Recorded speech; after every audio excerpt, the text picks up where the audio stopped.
అవకాశాన్ని ఇచ్చిన మన దేవుడైన ప్రభు అయిన యేసు ప్రభువుల వారికి మొదటగా నా హృదయపూర్వకమైన వందనాలు. అలాగనే ఆత్మీయులు పాస్టర్ గారికి ప్రత్యేకమైన వందనాలు. అలాగనే పాస్టమ్మ గారికి కూడా ప్రత్యేకమైన వందనాలు. వాళ్ళకు అప్పగింపబడిన సంఘం అంతటికి ప్రభు పేరట వందనాలు. Praise lord.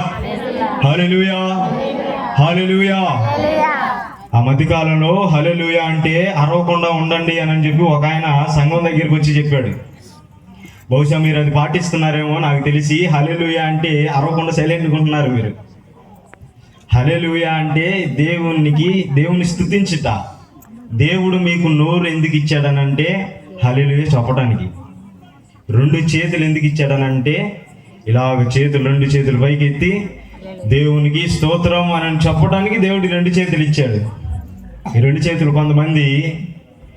కొంతమంది మీద దుమ్మెత్తడానికి ఎత్తుతారు ఈ చేతులు.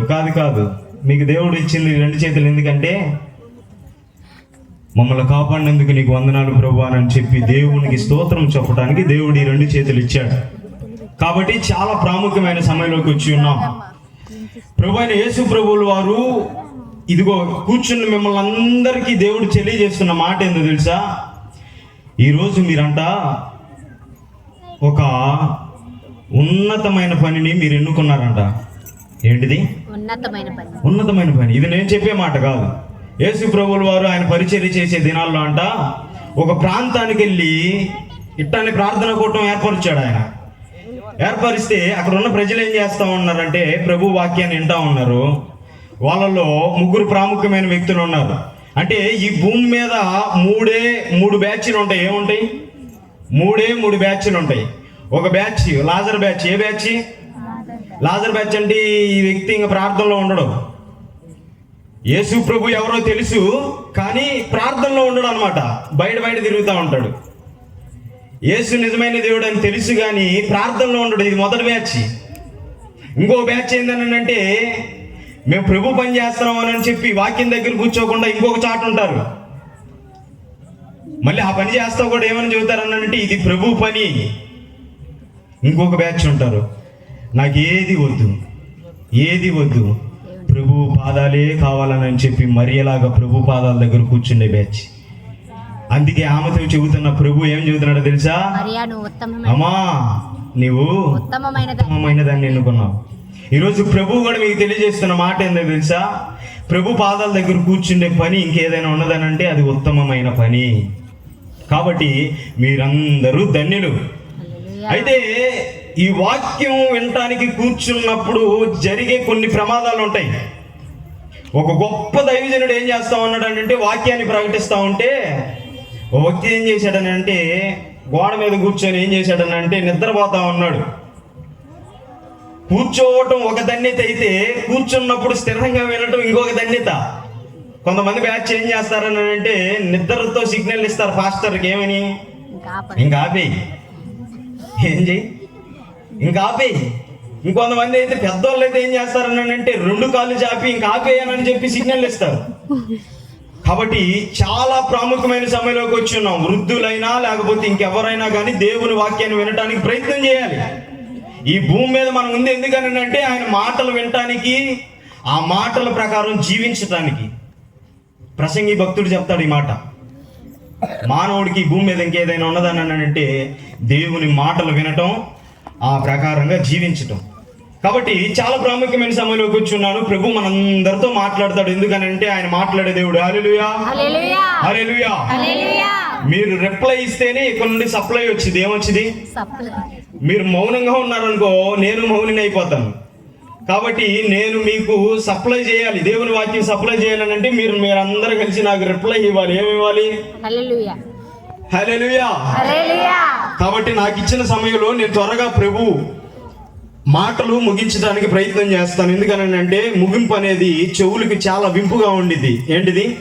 మరి కొంతసేపట్లో వాక్యాన్ని ముగిస్తాడంట అనే మాట చెవులకి చాలా ఇంపుగా ఉండిద్ది. ఎందుకనంటే నేను చర్చిలో కూర్చున్నప్పుడు వెనక కూర్చుంటే ముందు నుండి ఎవరు కూర్చున్నారో మొత్తం వీళ్ళ వ్యవహారాలన్నీ వెనక అర్థమైపోతాయి మనకి. అందుకే నేను వెనక కూర్చొని వాక్యం వింటాను ఎక్కువ సమయంలో. కాబట్టి చాలా ప్రాముఖ్యమైన సమయంలోకి వచ్చున్నాం. ఇప్పుడు ప్రస్తుత దినాల్లో చూస్తే క్రిస్మస్ ఇప్పుడు మీకు అందరికీ ఒక్కొక్క మైక్ ఇచ్చి క్రిస్మస్ అంటే ఏంటి అని నేను అడిగితే 100% ఏం చేస్తారంటే జవాబు చెప్పరు. ఎందుకనంటే చాలా మందికి అలవాటు ఏందనంటే క్రిస్మస్ అంటే కేకు, క్రిస్మస్ అంటే ఇస్త్రీ చొక్కా, క్రిస్మస్ అంటే క్రిస్మస్ అంటే ఏంటి? ఆనందం.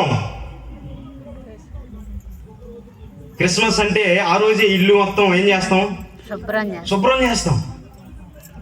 కానీ బైబిల్ గ్రంథం ఏం చెప్తుంది? క్రిస్మస్ అంటే, క్రిస్మస్ అనే పదము 2 గ్రీకు పదాలను కలిపితే వచ్చిన పదం అది. 2 గ్రీకు పదాలను కలిపితే వచ్చిన పదం అది. ఆ పదానికి డెఫినేషన్ ఏదైనా ఉన్నదేనంటే, క్రీస్తుని నమ్మిన వారంట ఇలాగ సమూహంగా కూడుకొని ఆయన్ని ఆరాధించటమే క్రిస్మస్. ఏంటిది తెలుసుకోవాలి మీరు. క్రిస్మస్ అని అంటే స్టార్ కట్టాం, ఏం కట్టాం, ఇది కాదు, ఇది కాదు. క్రిస్మస్ అని అంటే యేసును నమ్మామయ్యా మేమందరం ఏం చేస్తామనంటే ఒక సమూహంగా కూడుకొని ప్రభుని ఆరాధించటమే క్రిస్మస్. ఇది తెలుసుకోకుండా నువ్వు ఎన్ని చేసినా కానీ అంతా వ్యర్థమే. ప్రసంగి భక్తుడు అన్నట్టు వ్యర్థం వ్యర్థం వ్యర్థం అని చెప్పి 10 సార్లు వ్యర్థం అని రాసుకోవచ్చు.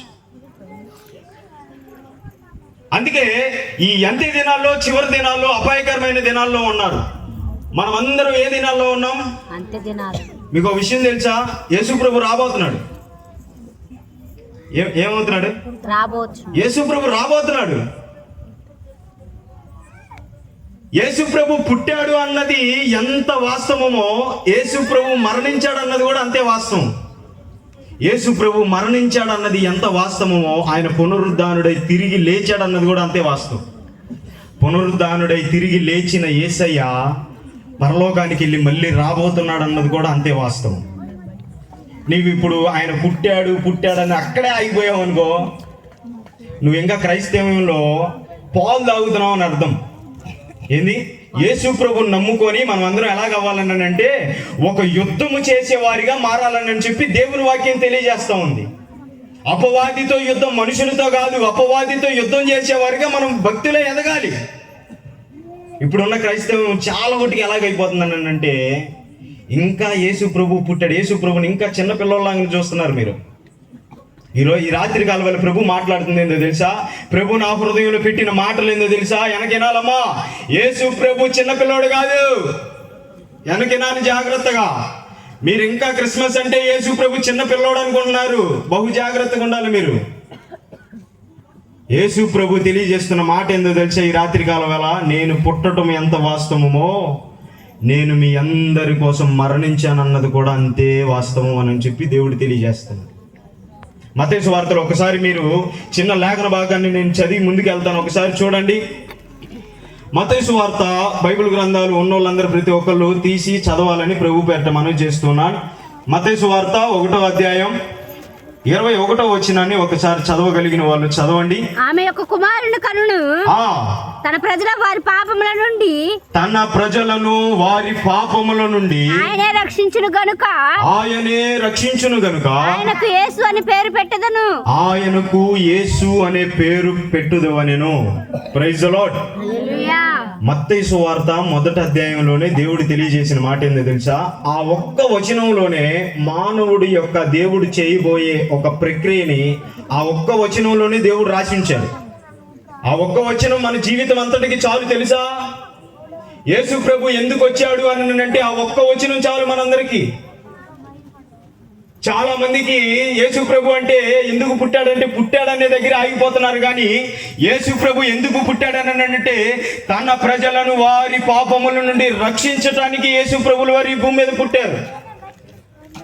ఇప్పుడు ఆయన పుట్టాడు, ఏం చేయాలి? ఇప్పుడు రక్షించాలి మనిషిని. ఈ భూమి మీద ఎంతో మంది పాపం చేస్తా ఉన్నారు, వాళ్ళందరూ చనిపోయి నరకానికి వెళ్ళిపోతున్నారు అని చెప్పి దేవుడే ఆలోచించి ఏం చేశాడు అని అంటే నీ కోసము ఈ భూమి మీద పుట్టాడు. పుట్టిన ఆయన ఇప్పుడు ఏం చేయాలి? నిన్ను రక్షించాలి. వెనకినాలమ్మా, ముందు జాగ్రత్తగానే అంటారు, వెనకోళ్ళే కొంచెం తేడా. వెనకోళ్ళు ఏం చేస్తాడనంటే వెనక నుండి వస్తాడు. ఎవరు? వెనకోళ్ళు శ్రద్ధగా వినాలి. ఎందుకనంటే ఈ మాటలు దేవుని మాటలు ఏందనంటే రానున్న దినాల్లో నువ్వు వెతికి వెతికి దేవుని వాక్యం కావాలన్నా కానీ నీకు దొరకవు మాటలు. ఒక పక్క నుండి అపవాదిగాడు ఏం చేస్తా ఉన్నాడు అంటే విగ్రహారాధన పెంచేస్తున్నాడు. ఏం చేస్తున్నాడు? దేశములు సువార్త ప్రకటించడానికి వీల్లేదని చెప్పి ఒక పక్క నుండి అపవాదిగాడు ప్రయత్నాలు జరుగుతూ ఉన్నాయి. దీపం ఉన్నప్పుడే ఇల్లుని చక్కబెట్టుకోవాలని అంటారు పెద్దవాళ్ళు. ఏమంటారు? కాబట్టి వాక్యం ఉన్నప్పుడే నీ జీవితాన్ని ఏం చేసుకోవాలి? మార్చుకోవాలి. ప్రభు ఈ రాత్రి కాలం వెళ్ళి తెలియజేస్తున్న మాట ఏందో తెలుసా? ప్రతి ఒక్క మానవుడికి తెలియజేస్తున్న మాట ఏందో తెలుసా? తన ప్రజలను వారి పాపము నుండి రక్షించడానికి ప్రభు అయిన యేసు ప్రభువులు వారి ఈ భూమి మీదకి వచ్చారు. నువ్వు ఇంకా యేసు ప్రభుని చిన్న పిల్లల్లాగా చూస్తే ఎవ్వరూ ఏమి చేయలేం. ఏం చేయలేము? ఎవరు ఏం చేయలేము. యేసు ప్రభు అంట బెత్లెహేములో పుట్టిన తర్వాత అనంట ఆయన్ని ఆరాధించటానికి ఎవరెవరు వచ్చారు? గొల్లలు వచ్చారు, జ్ఞానులు వచ్చారు. ఎవరెవరు వచ్చారమ్మా? గొల్లలు వచ్చారు, జ్ఞానులు వచ్చారు. ఇప్పుడు వాళ్ళు వచ్చిన వాళ్ళు యేసు ప్రభు దగ్గరికి ఎందుకు వచ్చారని అంటే ఆయన ఆరాధించడానికి వచ్చారు. బైబిల్ గ్రంథంలో దేవుడు గొప్ప మాట తెలియజేస్తాడు. సమరయ స్త్రీతో ఏమంటాడు తెలుసా? అమ్మా, మీరైతే మీకు తెలియని దానిని ఆరాధిస్తా ఉన్నారు, మేమైతే మాకు తెలిసిన దానిని ఆరాధిస్తున్నాం అని అన్నాడు. క్రైస్తవులు చాలా మంది ఏం చేస్తున్నారు తెలుసా? వర్షిప్ అనే పేరుతో తెలియని దానిని ఆరాధిస్తున్నారు. భక్తి చేసే విషయంలో కొంచెము త్రోవ తప్పినా కానీ నీ ఆరాధన ఎవరికి వెళ్ళిపోయిందనంటే అపవాదికి వెళ్ళిపోయింది.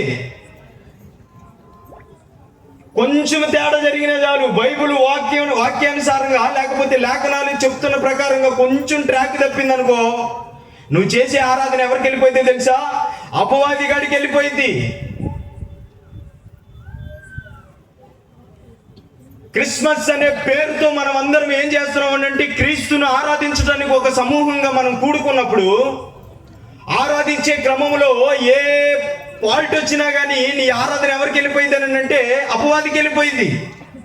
బైబిల్ గ్రంథంలో మోషే ఏం చేశాడనంటే ఐగుప్తు దేశం నుండి కానాను దేశానికి నడిపిద్దామని చెప్పి ప్రభు ప్రేరణ కలిగి, ప్రభు పిలుపు కలిగి ఏం చేశాడనంటే వాళ్ళందరినీ ఐగుప్తు దేశానికి పక్కకు తీసుకొని వస్తే వీళ్ళు జ్ఞానవంతులు ఏం చేశారో తెలుసా? మాకు దూడను చెయ్యయ్యా అని చెప్పి ఒక పాస్టర్ గారి దగ్గరికి వెళ్ళారు. ఆయన మారు మాట మాట్లాడకుండా సంఘానికి భయపడి ఏం చేశాడో తెలుసా? దూడను తయారు చేశాడు. దూడను తయారు చేసి ఆయన అన్న మాట ఏందో తెలుసా? చాలా బాధాకరమైన మాట. మిమ్మల్ని ఐగుప్తు దేశములో నుండి నడిపించింది ఇదే దేవుడు, రేపు యెహోవాకి ఉత్సవం జరగబోతుందని చెప్పి చాటింపు ప్రకటించాడు. ఎవరు? సేవకుడే. అంటే వాళ్ళు ఆ ఉత్సవం చేయటానికి ఏందనంటే పేరు ఏందనంటే యెహోవా అని పేరు పెట్టారు. తినటానికి తాగటానికి ఏం చేశారనంటే ఆడటానికి లేచారంట. పేరు మాత్రం ఏంటి? పేరు మాత్రం ఆ దేవుని పేరేంది? యెహోవానే. కానీ వాళ్ళ ఆరాధన ఎవరికి వెళ్ళిపోయిందమ్మా? దెయ్యానికి వెళ్ళిపోయింది. అంటే క్రైస్తవంలో నువ్వు ఆరాధించే ఆరాధన సరైన క్రమంలో నువ్వు ఆరాధించకపోతే నీ వర్షిప్ ఎక్కడికి వెళ్ళిపోయిందనంటే చివరికి అపవాదికే వెళ్ళిపోయింది. అందుకే ఆరాధించేటప్పుడు ఎలాగ చేయాలనంటే ఎంతో భయభక్తులుగా ఉండాలి. భక్తుడు అంటాడు దేవుని మందిరంలోకి వచ్చినప్పుడు ప్రవర్తన జాగ్రత్తగా ఉండాలి, భయపడాలి దేవుడికి. జగన్మోహన్ రెడ్డి వచ్చి ఇక్కడ గన్మ్యాన్తో నిలబడ్డారంటే ఎంతమంది భయపడతారు? గన్మ్యాన్ వచ్చి ఇక్కడ నిలబడ్డాడు, మిమ్మల్ని అందరిని కాల్ చేస్తానంటే ఎంతమంది భయపడతారు? దేవుని వాక్యం ఎవరు చెబుతుంది? గన్ను పెట్టుకొని పేరుస్తానన్న వాడికి భయపడమని చెప్పిందా? శరీరాన్ని చంపే వాడికి చూసి భయపడమని చెప్పిందా? ఆత్మను కూడా తీసుకొని పోయి ఎక్కడ వేస్తానని వాడికి భయపడమంది? దేవునికి భయపడమని చెబుతుంది దేవుని వాక్యం. కాబట్టి నువ్వు ఆరాధించే క్రమంలో నీకు కొన్ని నియమాలు దేవుడు ప్రకటించాడు. ఆ మొదటి అధ్యాయంలోనే 2వ అధ్యాయంలో మత్తయి సువార్తలో మీరు చదువుకున్నట్లయితే, దేవుని వాక్యాన్ని ధ్యానించినట్లయితే కొన్ని మాటలు మనకు అర్థమవుతాయి. ఇప్పుడు దేవునికి సరైన ఆరాధన మనం ఆరాధించాలి అని అంటే కొన్ని మన హృదయంలో ఉండాలి, కొన్ని విషయాలు మన హృదయంలో ఉండాలి. రెండు విషయాలు చెప్పి నేను ఈ మాటను ముగించడానికి ప్రయత్నం చేస్తాను. ఏంటి ఆ మాటలు అంటే, క్రిస్మస్ అనే పేరుతో మనం అందరం ఏం చేస్తున్నాం అంటే ప్రభువుని ఆరాధిస్తూ ఉన్నాం. ఈ ఆరాధించే క్రమంలో ఏ మాత్రము దారి తప్పినా అపవాదికి ఆరాధన అయిపోతుంది కనుక, కాబట్టి సరైన ఆరాధన మనం చేయాలని అంటే 2 విషయాలు మనం తెలుసుకొని ఉండాలి. సరైన ఆరాధన చేయగలిగే వాళ్ళుగా ఉండాలి అని అంటే 2 విషయాలు మనం తెలుసుకోవాలి. మొదటి విషయం ఏంటనంటే సువార్త అందించబడాలి. ఏంటిది? సువార్త అందించబడాలి. దేవుని దగ్గర నుండి ఎవరికి ఆరాధన చెయ్యాలో ఒక మాట నీకేమవ్వాలి? అర్థం పిలుపు రావాలి నీకు. ఇప్పుడు గొర్రెలు కాసుకునే వాళ్ళకి ఇప్పుడు నేను పోయి చెప్పాను వాళ్ళకి యేసు ప్రభు పలానా చోట పుట్టాడని. చెప్పలేదు కదా. ఎక్కడి నుండి వచ్చింది ఆ వర్తమానం? పరలోకము నుండి భూమి మీదకి వచ్చింది. ఏమని? మీ కొరకు రక్షకుడు పుట్టాడు అని చెప్పి సువార్త అందించబడింది వాళ్ళకి. అప్పుడు వాళ్ళు ఏమైపోయారని అంటే ఆనందభరితులైపోయి, ఒరే బాబు, మన పాపముల నుండి రక్షించడానికి యేసు ప్రభు పుట్టాడంట, ఒక్కసారి పోయి చూద్దాం రా అని చెప్పి వాళ్ళు ఏం చేశారని అంటే యేసు ప్రభు దగ్గరికి వెళ్ళారు. అంటే నీ ఆరాధన సరైన ఆరాధన అవ్వాలి అని అంటే మొదటగా నీకు యేసు ప్రభు గురించి తెలియాలి. ఆశ్చర్యకరమైన విషయం ఏందో తెలుసా? క్రైస్తవుల్లోనే యేసు ప్రభు ఎవరో కూడా తెలియదు. యేసు ప్రభు ఎవరో తెలుసా? ఉట్టి పేరు తెలుసు మన బ్యాచ్కి అందరికి. నేను ఎందుకు ఈ మాటలు నొక్కి పెట్టి చెప్తున్నాను అంటే చాలా మంది జీవితాలు ఏమైపోతున్నాయంటే మేము క్రైస్తవులు అని చెప్పుకొని జీవితాలు బ్రతికేస్తున్నారు. నీవు నిజంగా యేసు ప్రభుని తెలుసుకున్న వ్యక్తి అయితే సినిమాలు చూడవు తెలుసా? నువ్వు సీరియల్ చూడవు. నువ్వు నిజంగా యేసు ప్రభుని తెలుసుకున్న వ్యక్తి అయితే ఆ మధ్యకాలంలో బిగ్ బాస్ అయిపోయింది. బిగ్ బాస్ చూడవు. నువ్వు జబర్దస్తులు చూడవు, డీ ప్రోగ్రామ్ షోలు చూడవు. యేసు ప్రభు పుట్టాడయ్యానని తెలంగాణ వాళ్ళు ఏం చేశారని అంటే అక్కడ ఉన్న గొర్రెలన్నిటిని విడిచిపెట్టి ఎక్కడికి వెళ్ళిపోయారు? యేసు ప్రభు దగ్గరికి వెళ్ళారు. మరి నీకు వార్త వినపడుతుంది. ప్రతి వారం దేవుని వాక్యం తెలియజేస్తా ఉంది. ప్రతి వారం దేవుని వాక్యం తెలియజేస్తా ఉంది, అమ్మా మారండి మారండి మారండి అని. ప్రతిరోజు యేసు ప్రభు మీతో మాట్లాడుతూ ఉన్నాడు, నేను పుట్టాను మీ కొరకని. మన పరిస్థితి ఏంటి? ఆనాడు గొర్రెల కాపర్లు ఏం చేశారని అంటే వదిలిపెట్టి యేసు ప్రభు దగ్గరికి పరిగెత్తారు. మనం వదలలేకపోతున్నాం. కొన్ని ఏంటి కొన్ని వదలలేకపోతున్నాం మనం. అందుకే నేను చెప్తున్న మాట ఏంటంటే యేసు ప్రభు అనే ఒక్క పేరు మాత్రమే తెలుసు మనకి. ఆయన జీవితం ఏంటో తెలియదు మనకి. ఉట్టి పేరు తెలిసి ఏం ఉపయోగం లేదు. వదిలిపెడితేనే ఆయన. రెండోదిగా వాళ్ళు ఏం చేశారనంటే మొదటగా యేసు ప్రభు గురించి పుట్టాడు అని చెప్పి శుభవార్త వాళ్ళు విన్నారు. విన్న తర్వాత వాళ్ళు ఏం చేశారనంటే యేసు ప్రభు దగ్గరికి పరిగెత్తారు. ఏం చేశారు? యేసు ప్రభు దగ్గరికి పరిగెత్తారు. పరిగెత్తుతున్నామా మనం? వస్తున్నాం. ఏనాడైనా కానీ మీరు యేసు ప్రభు అయ్యా బైబిల్ పట్టుకొని ఏనాడైనా కానీ ఇందులో యేసు ప్రభు మాటలు ఉన్నాయి ఒక్కసారి అన్న కంప్లీట్ చేసిన వాళ్ళు ఎవరైనా ఉన్నారు? బైబిల్ కంప్లీట్ చేసిన వాళ్ళు? బైబిల్ కంప్లీట్ చేయలేదు. ఇంకెందుకు మనం? నిజంగా చెప్పమంటారా? మన భక్తి ఎలాంటిది అని అంటే రోల్డ్ గోల్డ్ భక్తి. ఏం భక్తి? Rolled gold. గోల్డ్ కన్నా మెరిసింది బాగా తెలుసా? రోల్డ్ గోల్డ్ బాగా మెరిసింది. నిజమైన గోల్డ్ కన్నా రోల్డ్ గోల్డ్ బాగా మెరిసింది. నిజమైన గోల్డ్ని డామినేట్ చేసింది. చాలా మంది ఉంటారు అబ్బా అనే భక్తి పరులమి. ఎవరు కావాలని భక్తి? బైబిల్ చదవలేదుగా. ఎవరు కావాలని భక్తి? ప్రార్థన చేయలేదుగా. ఎవరు కావాలని భక్తి? నేను పాటలు పాడతానయ్యా. సందడే సందడే సందడి చేద్దామా అందరం సందడి. ఎందుకు సందడి? ప్రియ దేవుని బిడ్డలారా, దేవుని వాక్యాన్ని చదివినప్పుడు ఏమైందనంటే మీరు అనుకోవచ్చు, ఎవరే బాబు ఇప్పుడు జరుగుతుంది ఏంది? క్రిస్మస్ ఈవెంట్, నువ్వు చెప్పే మాటలేంది అని అనుకోవచ్చు. కానీ దేవుని వాక్యాన్ని ప్రభు పాదాల దగ్గర కూర్చొని గంటలు చదివినప్పుడు మన హృదయంలోకి ఒక ఆలోచన వచ్చింది. ఏమొచ్చిందో తెలుసా? ఒరే బాబు, యేసు ప్రభు పుట్టాడు కానీ మనందరి కోసం మరణించాడు. మరణించిన ఆయన మళ్ళీ రాబోతున్నాడు అని చెప్పి దేవుని వాక్యం అర్థమైంది. చదివినప్పుడు అర్థమైంది మనకి. చదవం మనం బైబిల్. యేసు ప్రభు గురించి నీకు వార్త వినబడుతున్నప్పుడు అన్యాచారాలు మనం విడిచిపెట్టాం. యవనస్తులైతే ఇంకేం వదిలిపెట్టాం? యవనస్తులైతే యవనస్తుల కంట జీవితంలో మూడు విషయాలు పోతే మళ్ళీ ఎనికి రావంట. మూడు విషయాలు పోతే ఎనికి రావు. నీ సమయం, నీ ఆరోగ్యం, నీకున్న జీవితాన్ని పోగొట్టుకుంటే, నీకున్న ఆ యవ్వన వయసుని నువ్వు పోగొట్టుకుంటే మళ్ళీ నీ దగ్గరికి రాదు. ఒకవేళ మీరు అడగండి, ముసలోళ్ళ దగ్గరికి వెళ్ళి చూడండి. ముసలోళ్ళ దగ్గర ఒకసారి కొంతమంది ముసలోళ్ళ మంచంలో ఉన్న వాళ్ళని చూస్తే నాకు చాలా బాధ అనిపించింది. ఎందుకనంటే ఒకప్పుడు వాళ్ళు నా వయసు నుండి వచ్చిన వాళ్ళు ఒకానొక రోజుకి వచ్చేసరికి మంచంలో కూర్చున్నారు, ఏమీ చేయలేని పరిస్థితిగా.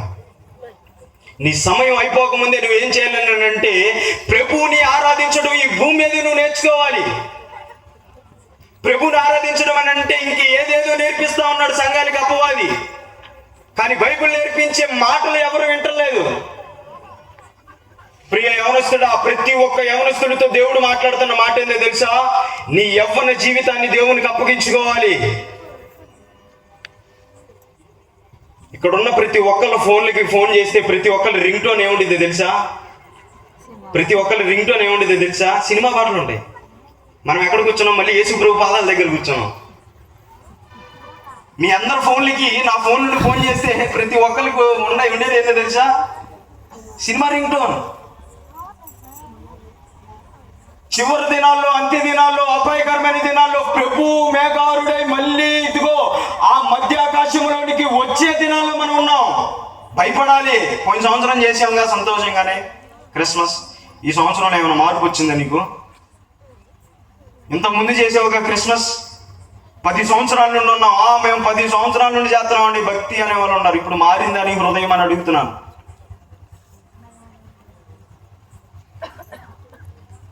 నీ మనసు మారకుండా ఎన్ని క్రిస్మస్లు ప్రభు నీకు ఇలాంటి సభలు ఎన్ని ఏర్పాటు చేసినా కానీ నీ మనసు మారకపోతే దేవుడు ఏమీ చేయలేడు.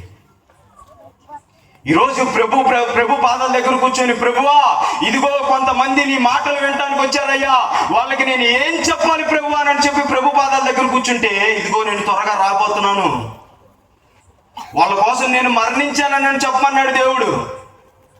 నా హృదయంలో పెట్టిన భారం అదే. వాళ్ళు పుట్టాడు అని అనుకుంటున్నారు. వాళ్ళు చనిపోయాను, నేను చనిపోయి మళ్ళీ రాబోతున్నానని చెప్పమన్నాడు ప్రభు. ఆ భారం ఉంచాడు హృదయంలో నా ప్రభు. అందుకే నేను ఈరోజు మీ అందరి దగ్గరకు వచ్చి ఈ మాటలు తెలియజేస్తున్నాను. క్రైస్తవులను పిలువబడుతున్న మనము ఏం చేయాలనంటే నిజమైన ఆరాధన మనం నేర్చుకోవాలి. నిజమైన ఆరాధన ఎలాగ చేయగలుగుతామని అంటే యేసు ప్రభు గురించి వార్త విన్నప్పుడు, రెండోది ఇంకోటి ఏంటంటే యేసు ప్రభు దగ్గరకు వచ్చినప్పుడు నువ్వు ఆరాధించగలుగుతావు. యేసు ప్రభు దగ్గరికి రాకుండా నువ్వు ఆయన ఆరాధించడం అసాధ్యం. నీవు ఏ పాపంలో ఉన్నా పర్లేదు, నీ రోజు ఈ రాత్రి కాల వేళ నా ప్రభు మిమ్మల్ని అందరినీ క్షమించడానికి సిద్ధంగా ఉన్నాడు. యేసు ప్రభు దగ్గరికి వచ్చి ఆయన ఆరాధించాలంటే మా కులం మార్చుకోవాలా? కాదు. మీ మతం మార్చుకోవాలా? కాదు. అవసరం లేదు. మీ మనసు మార్చుకుంటే చాలని అంటున్నాడు యేసు ప్రభు. మరి మారుతారా? మీ జీవితాన్ని మార్చుకుంటారా?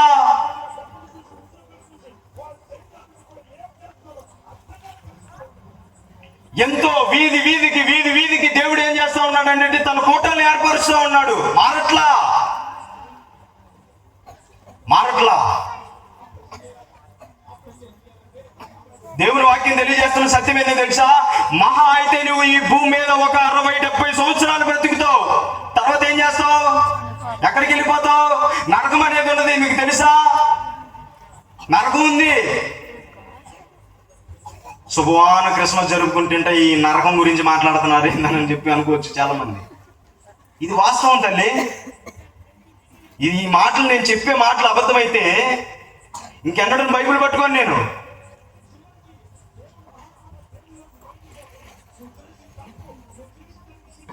ఇప్పుడు యేసు ప్రభువు నీ కోసం ఏం చేశాడు? ప్రాణం పెట్టాడా? పెట్టలేదా? పెట్టాడు. ఇప్పుడు పెట్టిన ఆయన, ఇప్పుడు మీ అంతా ఎందుకు, నా ఇంట్లో నా కుటుంబంలో జరిగిన సంఘటన చెప్తున్నా. నా సొంత అక్క ఏమైపోయిందని అంటే ప్రభు సన్నిధికి వెళ్ళిపోయింది.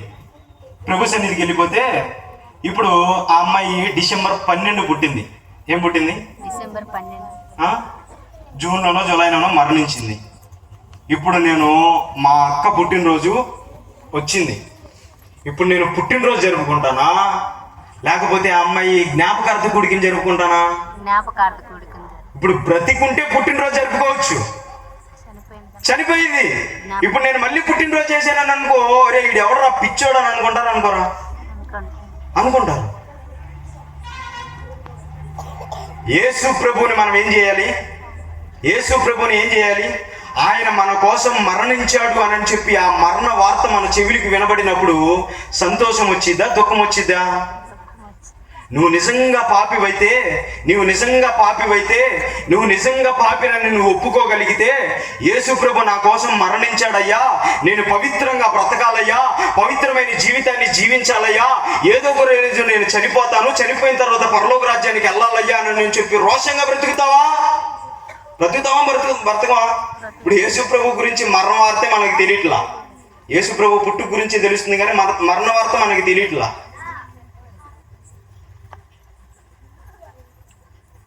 యేసు ప్రభు మనందరి కోసం మరణించాడు. ఒక గొప్ప ఉదాహరణ, గొప్ప దైవజనుడు ఈ రీతిగా చెప్పాడు. ఒక తీర్పు తీర్చే వ్యక్తి ఏమంటారు, ఆయన జడ్జి అంటారు, ఇక్కడ నిలబడి ఇలా కొట్టి ఏం చేస్తాడు, తీర్పు తీరుస్తాడు. ఆ వ్యక్తి కనంట మంచి కొడుకు ఒకడు ఉన్నాడంట. తండ్రికి మంచి కొడుకే. ఏంటిది? తండ్రికి మంచి కొడుకే. ఆ వ్యక్తి ఎలాంటి స్వభావం కలిగిన వాళ్ళు అంటే, నా తండ్రి ఎలాంటి వాడు అంటే, నా తీర్పు తీర్చేవాడు జడ్జి కాబట్టి నాకు ఇష్టం వచ్చినట్టు బ్రతుకుతానని చెప్పి ఇష్టం వచ్చినట్టు తాగుతా జలసాగా తిరుగుతూ ఉన్నాడు, వ్యభిచారం చేస్తూ ఉన్నాడు, దొంగతనం చేస్తూ ఉన్నాడు, ఇంకా నరహత్య చేసి జైలుకి వచ్చాడు. ఏమొచ్చాడు? నరహత్య చేసి జైలుకి వచ్చాడు. జైలుకి రాగానే ఇప్పుడు తండ్రి ఏం చేయాలి? కొడుక్కి తీర్పు తీరవాలి. ఆ తండ్రి ఎలాంటి వాడు అంటే, గ్రామములో మంచి పేరు కలిగిన వ్యక్తి, మంచి పరువు కలిగిన వ్యక్తి. ఇప్పుడు కొడుకే ఎదురొచ్చి నిలబడ్డాడు. ఎక్కడ? నేరస్తులు నిలబడే ప్లేస్ లో నిలబడ్డాడు. ఇప్పుడు తండ్రి ఏం చేయాలి? తీర్పు తీర్చాలి. ఆయన తీర్చిన తీర్పు ఏందో తెలుసా? నిర్మోమాహట్టం లేకుండా కొడుక్కి మరణశిక్ష విధించాడు. మరణశిక్ష విధించిన తర్వాత పక్కకి వెళ్ళిపోయాడు. తర్వాత తండ్రి పోస్ట్ ఇప్పుడు ఏంటిది? జడ్జి పోస్ట్ అయిపోయిన తర్వాత ఇప్పుడు తండ్రిగా కొడుకు దగ్గరికి వచ్చాడు. కొడుకు దగ్గరికి వచ్చి గుండెలు పట్టుకొని ఏడుస్తూ ఉన్నాడు. కొడుకు ఏమని అన్నాడంటే, నాన్న నీవు నాకు తీర్పు తీర్చిన తీర్పు సరైన తీర్పే. ఎందుకనంటే నేను నా జీవితాన్ని మార్చుకోని వ్యక్తిని అని చెప్పి తండ్రి దగ్గర కూర్చొని ఏడుస్తూ ఉన్నాడు. తండ్రి ఏం చేశాడనంటే, వాడి బాధ చూడలేక ఏం చేశాడనంటే, చట్టపరంగా మాట్లాడుకొని మరణం అనేది ఎవరో కొట్ట మరణించాలి కాబట్టి వాడికి బదులు నేను మరణిస్తాను అని చెప్పి చట్టపరంగా అన్నీ ఏం చేసుకున్నాడు అంటే, పత్రాల్లో సంతకాలు పెట్టి అన్ని లైన్ చేసుకొని ఆయన్ని ఇంకేం చేస్తున్నారని అంటే ఉరిదీయటానికి తీసుకెళ్తా చివరి కోరిక అడుగుతారుగా.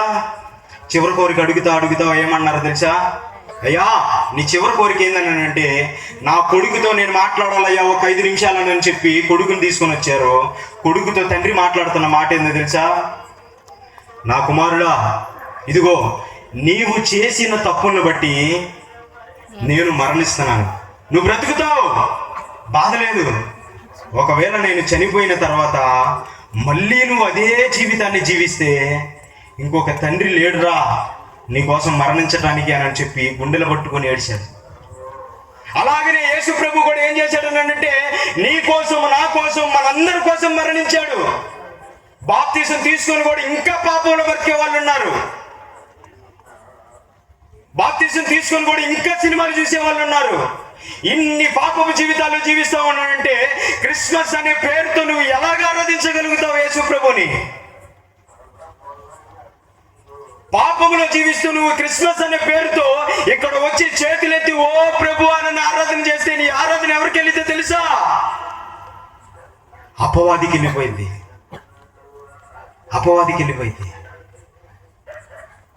కాబట్టి ఈరోజు ఈ మాటలైన నీవు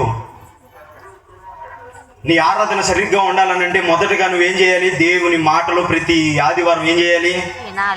వినాలి. ఈ చెవితో విని ఈ చెవితో వదిలేసాం అనుకో ఉపయోగం ఉండిద్దా? చిన్నప్పుడు మా మేడం ఏమనిందని అంటే, విని వ్యర్థమయ్యి లేకపోతే అర్థమైందా అని అనిద్ది. అలాగనే చాలా మందికి ఈ చెవితో విని ఏం చేస్తారంటే ఈ చెవితో వదిలేస్తారు. కాబట్టి ఈ రాత్రి కాల వేళ ప్రభు మనందరికీ తెలియజేస్తున్న మాట ఏంటో తెలుసా? నిజమైన ఆరాధన ఆరాధించాలి అని అంటే మొదటగా నువ్వు యేసు ప్రభు మాటలు వినాలి. అంటే ప్రతిరోజు ప్రభు పాదాల దగ్గర కూర్చొని వాక్యము ధ్యానించాలి. సేవకులు బోధిస్తున్నప్పుడు ఆయన మాటలు నువ్వు వినాలి. ఆయన మాటలు వినటమే కాదు కానీ ఆయన వాక్య ప్రకారం నువ్వు జీవించి ఆయన పాదాల దగ్గరికి రాగలిగితే, నీవు ఇలాగ చేతులెత్తి ఆయన ఆరాధించగలిగితే పరలోక రాజ్యములో ఏముండిద్దమ్మా? సంతోషం. పరలోక రాజ్యంలో సంతోషం. ఇక్కడ నువ్వు రెండు చేతులు ఎత్తి ఇలాగ ఆరాధన చేస్తే, ఆనాడు భక్తులు చెరసాలలో కూర్చొని ప్రార్థన చేస్తే ఏమైంది? ఆరాధన చేస్తే ఏమైంది? పాటలు పాడితే ఏమైంది? ఇప్పుడు మనం పాటలు పాడినా ఆరాధన చేసినా ఏమీ కదలట్లా. ఆనాడు వాళ్ళు ఆరాధన చేస్తేనంట భూకంపం వచ్చిందంట. ఆరాధనలో అంత శక్తి ఉంది.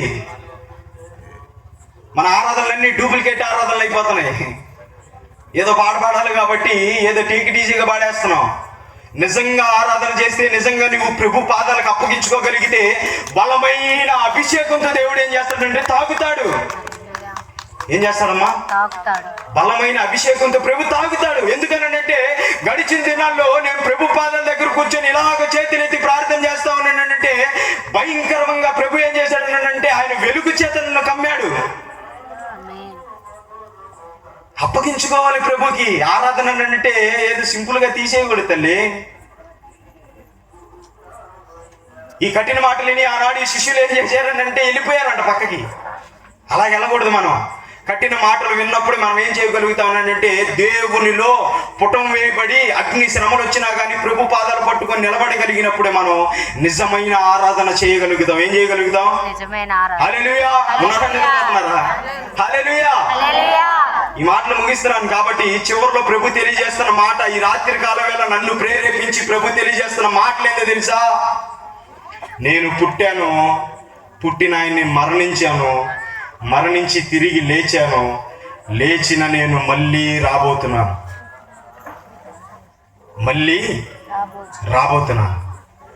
ఆయన వచ్చేటప్పటికి నీవు సిద్ధపడతావా లేకపోతే నిద్రపోతావా? రెండు మార్గాలు. ఒకటి నరకం, ఒకటి పరలోకం. నువ్వు అవునన్నా కాదన్నా ఈ రెండు మరణించిన తర్వాత ఉన్నాయి. నువ్వు నమ్మితే నాకేం రాదు, నువ్వు నమ్మకపోయినా నాకేం రాదు. నువ్వు నమ్మితే ప్రభు నామానికి మహిమ, నువ్వు నమ్మకపోతే అపవాది గడికి మహిమ. కాబట్టి ఈ రాత్రి కాల వేళ ప్రభు మనందరితో మాట్లాడిన మాట, సరైన ఆరాధనలో మనం అందరము ఉండాలి. ఉంటారా? ఈ చెవితో విని వదిలేసి వెళ్ళిపోతారా? కాబట్టి దేవుడు ఈ పరిశుద్ధమైన మాటలు మనందరి హృదయాల్లో ఉంచి ఫలింపు చేయును గాక. ఆమేన్. ఆమేన్. ఆమేన్. ఆమేన్. ఆమేన్.